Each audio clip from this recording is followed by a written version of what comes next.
उत्तर प्रदेश के जिला शाहजहांपुर में उस वक्त हड़कंप मच गया जब गर्रा नदी का जलस्तर अचानक बढ़ने से सैलाब का रूप धारण कर लिया और बरेली मोड़ हाईवे पर पानी बहने लगा।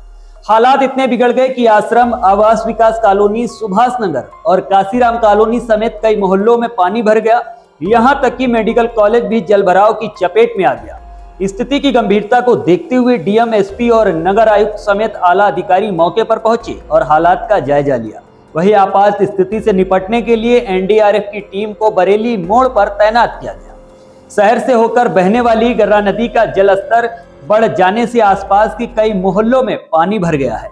शनिवार दोपहर को हालात ऐसे बने कि उपनाती नदी का पानी बरेली मोड़ हाईवे पर आ गया। इससे हाईवे पर चलने वाले वाहनों की रफ्तार धीमी हो गई। हाईवे के किनारे बने मोहल्ले और दुकानें भी पानी से लबालब हो गई। आशंका है कि पानी का स्तर और बढ़ सकता है, जिससे बाढ़ प्रभावित लोगों को सुरक्षित स्थानों की तरफ जाना पड़ा। कई कॉलेजों में भी पानी भरने से पढ़ाई प्रभावित हो रही है। इसी वजह से रविवार को होने वाली पेट परीक्षा के 6 केंद्र बदल दिए गए। पहले दिन परीक्षार्थियों को केंद्र तक पहुंचने में काफी परेशानी उठानी पड़ी। बता दें, शाहजहांपुर में पिछले कई दिनों से बाढ़ का असर जारी है। शनिवार सुबह दिल्ली लखनऊ हाईवे भी पानी की चपेट में आ गया। बरेली मोड़ ओवरब्रिज से मौजपुर गांव तक करीब 1.5 किलोमीटर हिस्से में लगभग 2 फीट पानी भर गया। शाम तक बहाव और तेज हो गया, जिसके चलते दोपहिया वाहन और ऑटो टेम्पो की आवाजाही रोक दी गई, जबकि बड़े वाहन धीमी गति से ही गुजरना पड़े।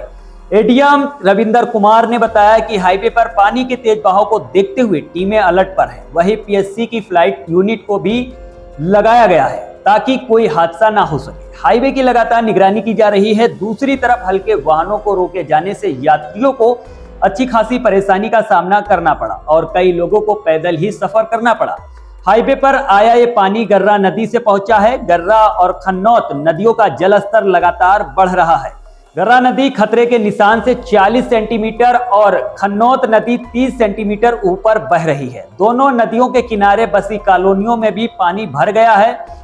गर्रा नदी में दीवनी बैराज से पानी छोड़े जाने के कारण शनिवार को हालात और बिगड़ गए हैं। उधर राजकीय मेडिकल कॉलेज परिसर में शुक्रवार सुबह ही नदी का पानी घुस गया था। इसके बाद एहतियातन कदम उठाए गए। शुक्रवार सुबह 98 मरीजों को अस्पताल की दूसरी और तीसरी मंजिल पर शिफ्ट कर दिया गया था। शनिवार सुबह से ही मरीजों को डिस्चार्ज कराने लगे। दोपहर तक वार्डों में कुछ ही मरीज बचे थे। मेडिकल कॉलेज के डॉक्टर राजेश कुमार का कहना है कि बाढ़ की आशंका को देखते हुए शुक्रवार दोपहर ऊपरी मंजिल पर 98 मरीजों को शिफ्ट किया गया था। शनिवार को अधिकतर मरीजन अपने परिजनों को डिस्चार्ज करा ले गए। हालांकि 5 मरीजों का शनिवार को ऑपरेशन भी किया गया। देखिए, पिछली बार तो काफ़ी तेज़ पानी आया था और अचानक आ गया था। इस बार जिला प्रशासन की तरफ से काफ़ी कुछ इंस्ट्रक्शंस दिए जा रहे हैं और पहले से हमको जानकारी है कि पानी किस तरीके से बढ़ रहा है। अभी जो परिसर में थोड़ा बहुत पानी है वो नाले में बैकफ्लो की वजह से है, लेकिन अगर पानी आता है तो हमने उसके लिए एक इमरजेंसी प्लान बनाया है। मरीजों को यहाँ से किस तरीके से शिफ्ट करेंगे उसके लिए हमने वरुण अर्जुन मेडिकल कॉलेज में बात की हुई है और हम जैसे ही हमें अंदेशा हुआ कि पानी आने की संभावना इधर है उधर हम मरीज शिफ्ट कर देंगे।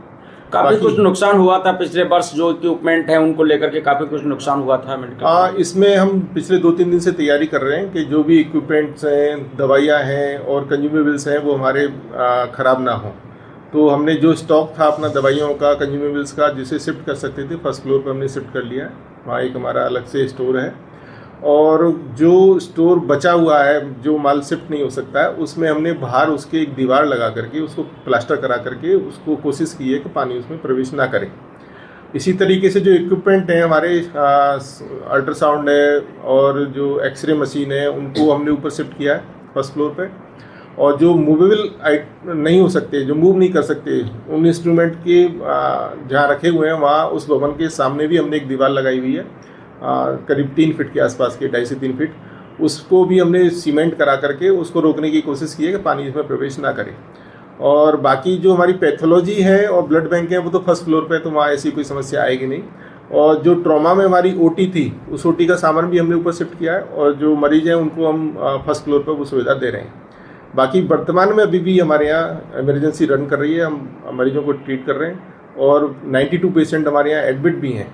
बाकी जो सीएमओ साहब के साथ में जो प्लान किया है, बेहतर होगा कि सीएमओ साहब उस प्लान के बारे में डिटेल बताएंगे आपको कि किस तरीके से हम मरीज यहाँ से शिफ्ट करेंगे और किस तरीके से उन मरीज की केयर करेंगे।